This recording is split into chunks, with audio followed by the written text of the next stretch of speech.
Baik, assalamualaikum warahmatullahi wabarakatuh. Saya Muhammad Alfan Khairon, NPM 21910000310022 dari Prodi PPSI 2019B. Akan mereview tentang tugas UTS dari mata kuliah Sastra Nusantara yang akan mereview atau menjelaskan pemaparan tentang sastra lisan.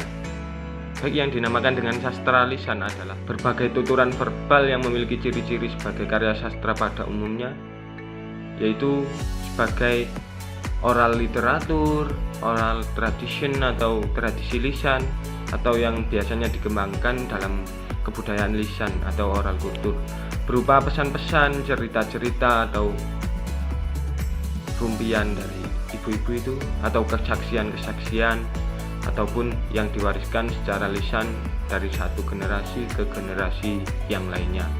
Itu menurut Vansina tahun 1985.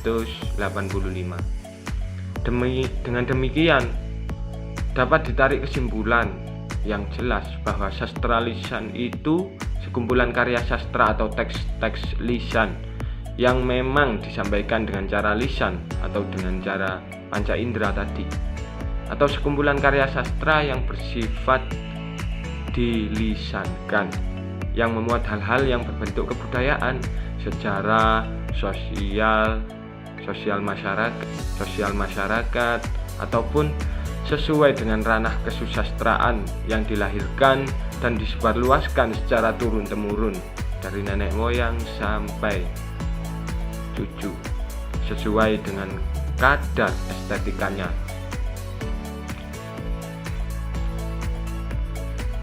Sastra lisan merupakan bentuk karya sastra yang bersifat estetik, serta penyampaian-penyebaran karya lisan atau sastra lisan dilakukan secara turun-temurun, di mana adanya ujaran dari golongan yang tua kepada golongan yang lebih muda, seperti orang-orang tua atau nenek-nenek kita itu kepada anak cucu atau kepada kita.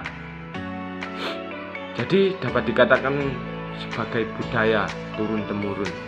Menurut Taum berpendapat bahwa karya sastra lisan itu merupakan bentuk karya sastra yang dilakukan secara turun-temurun dan memiliki nilai estetik serta adanya hubungan konteks moral, kultur, budaya, dan juga yang lain oleh kelompok masyarakat tertentu.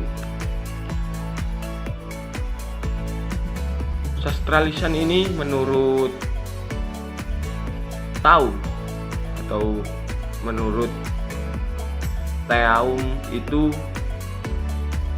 ada tiga, yaitu sastra lisan bergantung pada penutur, pendengar, ruang, dan waktu.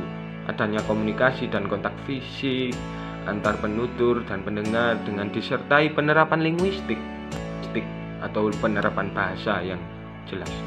Yang ketiga, memiliki sifat anonim, dalam artian dapat berubah mengikuti versi penutur yang berbeda atau pengarang.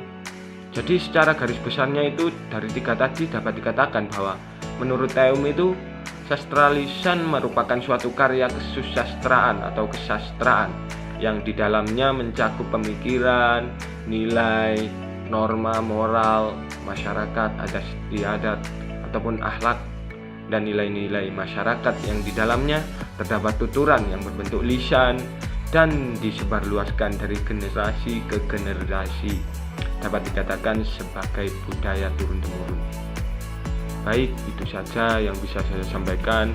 Apabila ada kurang lebihnya dari pengertian sastra lisan, saya mohon maaf yang sebesar-besarnya. Wabillahi wal taufiq wal hidayah, waridho wal inayah. Wassalamualaikum warahmatullahi wabarakatuh.